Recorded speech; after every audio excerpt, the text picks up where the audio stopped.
Well, howdy folks, it's Matthew, your friendly neighborhood technician, making a third video for you in the Ford Transit Connect engine replacement. Now, if you followed the first videos, the reason why we are replacing this engine is because a timing job was done on the engine, the cylinder head was removed, something happened during that job, and when the vehicle was finally restarted, it ended up damaging the valves and it broke off a couple valve heads. Now, the reason why I have the cylinder head off of it again is because in order to basically make your life easier when it comes to removing this engine, you want to remove the engine and the transmission still bolted together as one.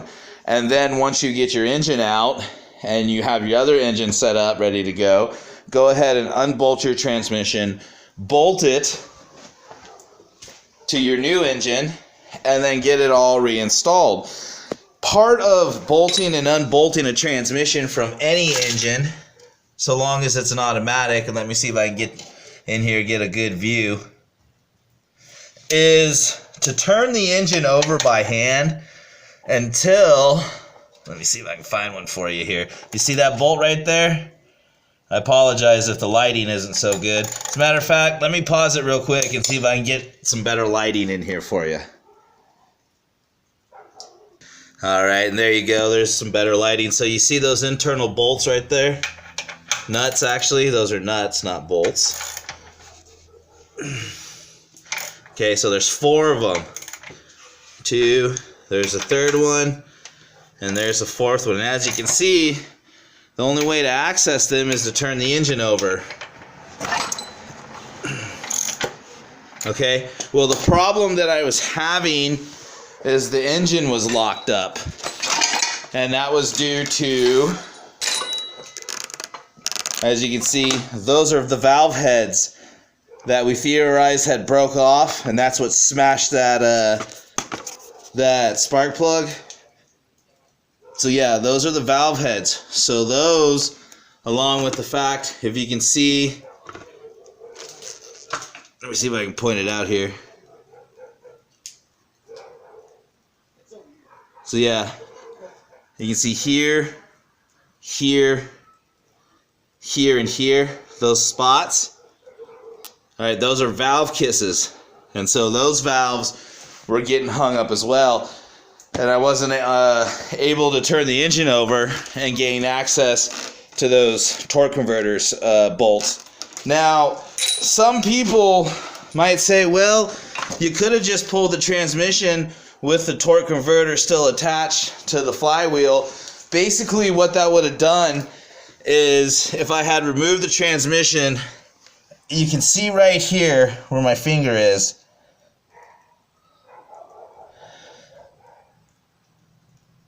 Okay, so right here, there's your bolt.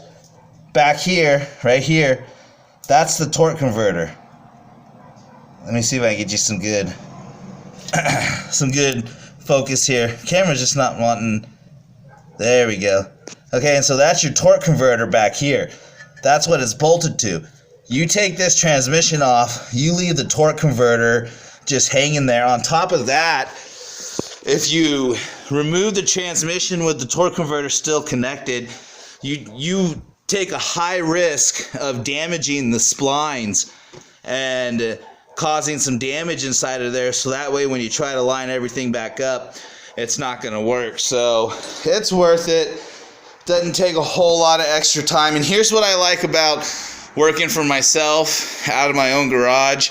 I don't necessarily have to charge these people a bunch of extra time and say, oh hey, I ended up having to break the engine down and remove the cylinder head, so now there's going to be a bunch of extra time charge in there. No, you know, as long as people are patient and understanding, I'm happy to get this done the right way so we can avoid any more accidents or issues and stuff. So yeah, that's what I did, and in doing so, was able to find the 2 valve heads